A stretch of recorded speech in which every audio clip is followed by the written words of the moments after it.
If it wasn't obvious, this is actually what I have to use in order to make my camera focus. But that's not what we're here to talk about in this video. For the last 474 days, diary writing has been a part of my daily routine. And it started because I had too much on my mind at the same time, and I couldn't find myself being able to fully relax because of it, since there always was something that either had to be done or that I had to keep something in the back of my head at all times. It was in a lot of ways very difficult to stay focused on a specific task over a long period of time, which, as you probably know, is required in school.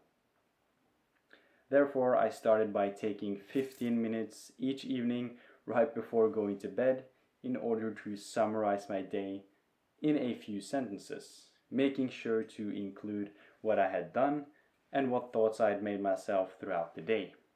I continued doing this for a few days and suddenly it became routine. And this is something that I still do every single day. At first, I had to force myself in order to stay consistent doing it, since it's not really something that you're used to doing. But now it feels more like I'm missing something important if I don't do it. And in this video, I want to share my experience with making diary writing a part of my daily routine and share 7 reasons why you should start diary writing for yourself. Let's get into it. First of all, I want to start by asking you a question. Try remembering what you ate for dinner today, assuming you have, of course. If not, try remembering what you ate for breakfast. I know, it's pretty easy, and it's supposed to be easy. But let's take it a step further, making it a little harder. Try recalling what you ate for dinner yesterday. I know, it still seems like an extremely simple task, but surprisingly enough, it can be pretty hard. And it's even harder to remember what you ate for dinner 2 days ago, 4 days ago, or a week ago. And that's when it becomes extremely difficult to remember even the simplest of things, like what you ate for dinner, without the help of anyone else. It's almost like your memory has started to fade, which is pretty scary to think about. But this is where the diary comes in hand. Say, for example, you had to recall what you were doing at work 7 days ago. It's not often you get asked to do this, but say, for example, you were. Without having written it down anywhere, it's almost completely impossible to remember it all by yourself. But the diary helps you to remember what you have done the past few days. I would say it's pretty common to go through life without a bunch of second guessing, which has both its pros and cons. On one side, you might end up being more confident since you're not always second guessing your own abilities, but on the other side, you rarely give yourself any time to criticize your own actions. You simply move on to the next day like it never happened. But when you sit down to write about what has taken place, you allow yourself to reflect upon the decisions that you have made throughout the day. Is there anything that you could have done differently that would result in a better outcome, or not? It's really not about finding some hidden secret, but more about using your mind to become more aware of your own actions in different scenarios, which may or may not help you to make better decisions in the future. Another perk of daily diary writing is that you become more in control of your life. You can compare it to the screen time on your phone. At the end of the day, it provides you with information regarding how you spent your time on your phone. Did you watch YouTube for 4 hours, scroll Instagram for 2, and binge Netflix for 3? More often than not, we're surprised by the results, which proves that we're really not that good at tracking our own time as we think. And time is extremely weird. 1 hour spent doing homework can feel exactly the same as 3 hours spent watching Netflix, if not more. This is where the diary comes in, because it helps you to see what you have actually spent your time doing at the end of the day, and then you can conclude if it really was the best use of your time, or if it should have been spent differently. There's also a chance that you have spent your whole day playing video games, but at least you're aware of it. In the beginning of this video, I asked you if you could remember what you ate for dinner yesterday. And it's likely that you had to pause the video in order to remember what you actually ate for dinner.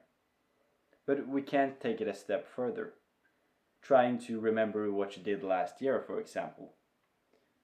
But always when you think back on the past, you always influence your own thoughts with your present thoughts.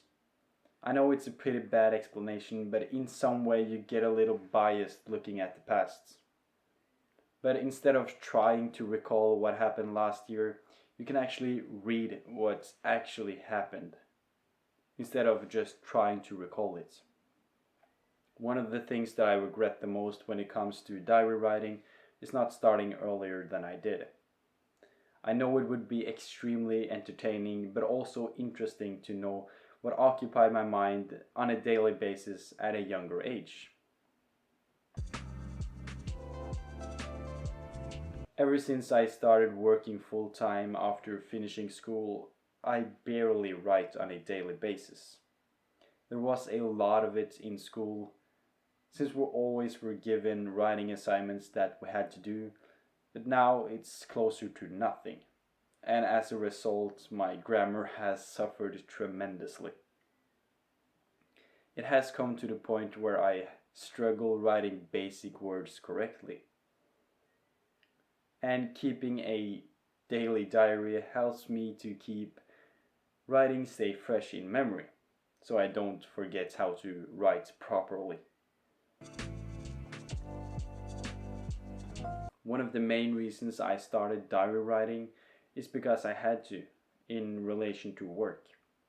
Since I'm an apprentice, I have to track every type of task I do, since it's extremely helpful towards the final practical exam.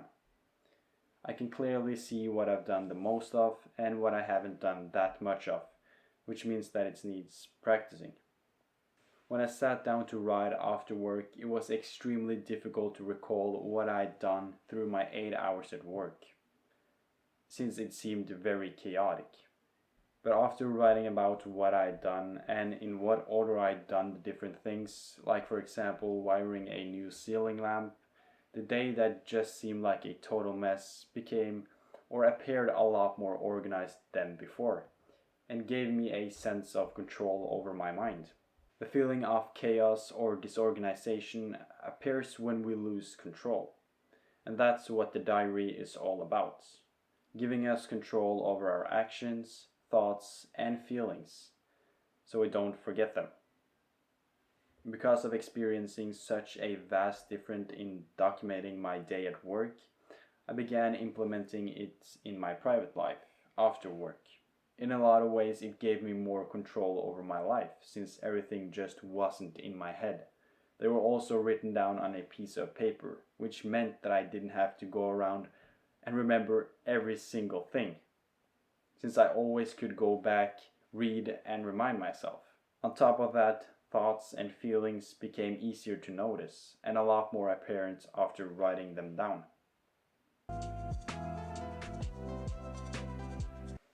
Last but not least, the diary helps you to remember the things that you eventually would have forgotten about. In the moment, a smile from a stranger could mean a lot. It can even make your entire day. But after, let's say, 1 or 2 days, you have probably forgotten about it.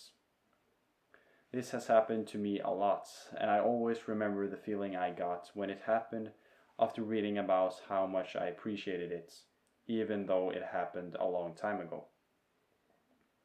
A seemingly small but highly appreciated gesture, like a smile, often gets deafened by our daily stress, making us forget how much we actually appreciate them.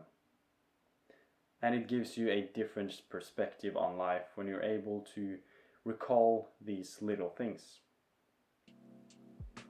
These were the 7 reasons why I keep diary writing as one of my daily routines, and probably will for a long time in the future.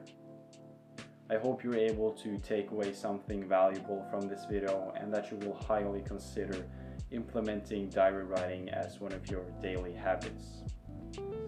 Thank you for staying till the end of this video, and I'll see you in the next one.